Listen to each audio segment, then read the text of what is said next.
This is a Harley Benton Enhanced MP4. Let's talk about it.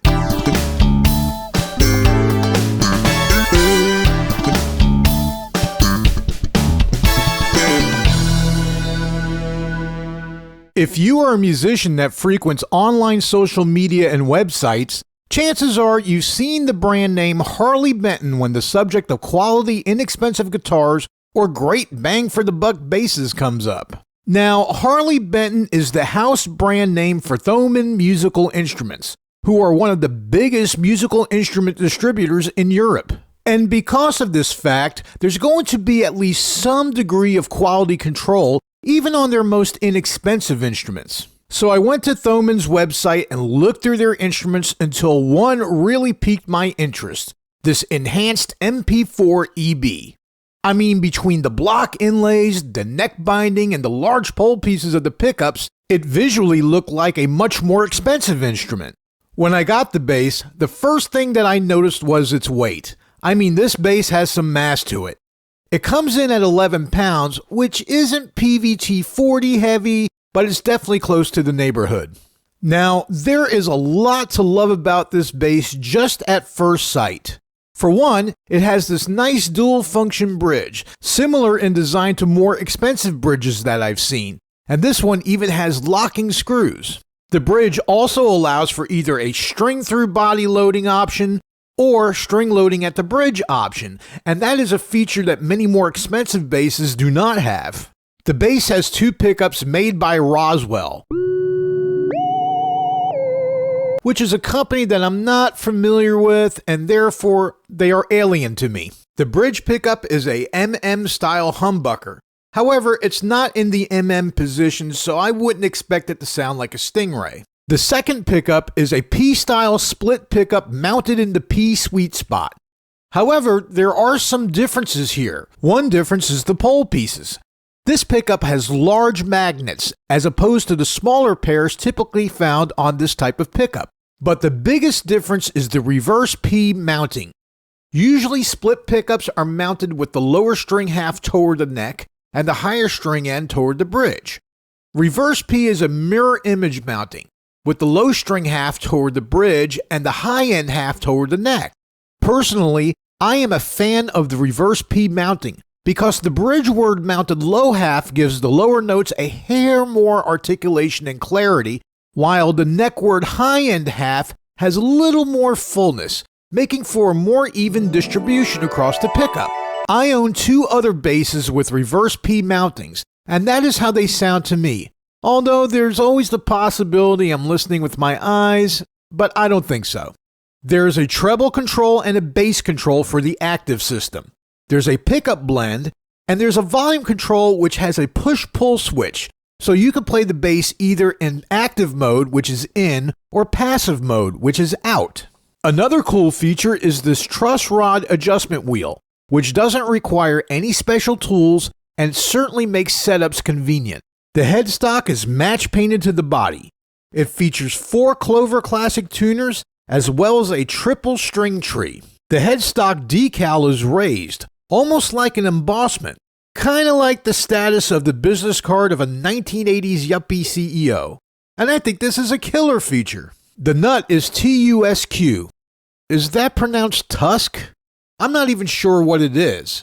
I've read everything from it being a compressed form of plastic to a graphite Teflon hybrid. I don't really know what it is, but it is sturdy. The maple neck is gorgeously bound and blocked, and it's attached to the body with a 6-bolt system. The fingerboard is Macassar ebony, and it features a 0 fret, which I think is supposed to make the open strings sound like fretted ones. The 0 fret makes zero difference to me, but you may like that feature. Now, something I always recommend to do when getting any bass, new or used, and at any price point, is to put new strings on it of a brand you are familiar with. This is especially true with budget-conscious basses, because often budget-conscious basses will come equipped with budget-conscious strings, and these questionable, cheap, budget-conscious strings can drastically affect the output and tone of the bass, which can give you a false impression of the instrument. Here are some sound clips of the Harley Benton Enhanced MP4 with different settings.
So how do I feel about the Harley Benton Enhanced MP4?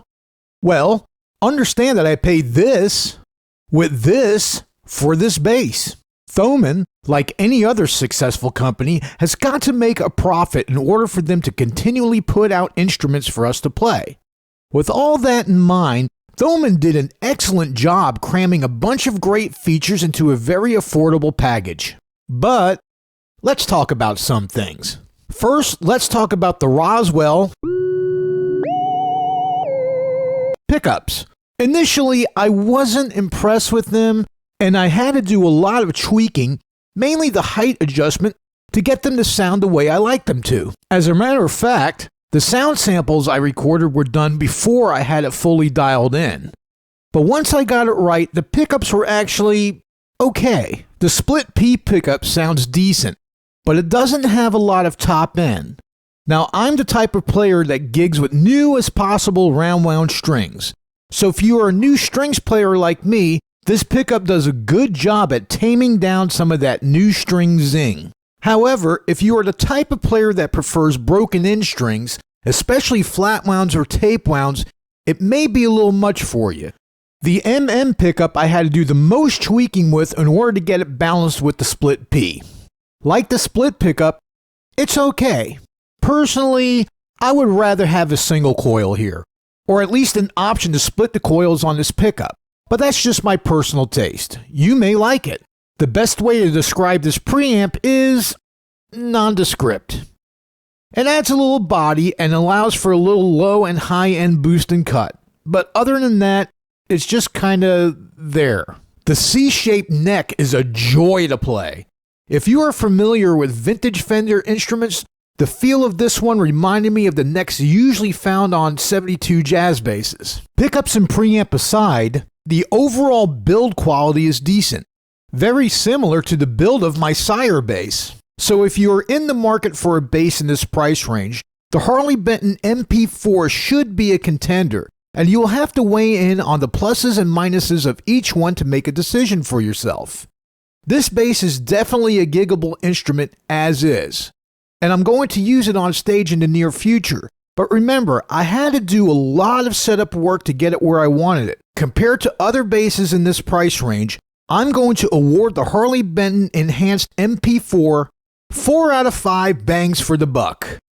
There you have it. the Harley Benton Enhanced MP-4EB. I'm Rib13. Please like and subscribe to my channel, and I'll see you next time.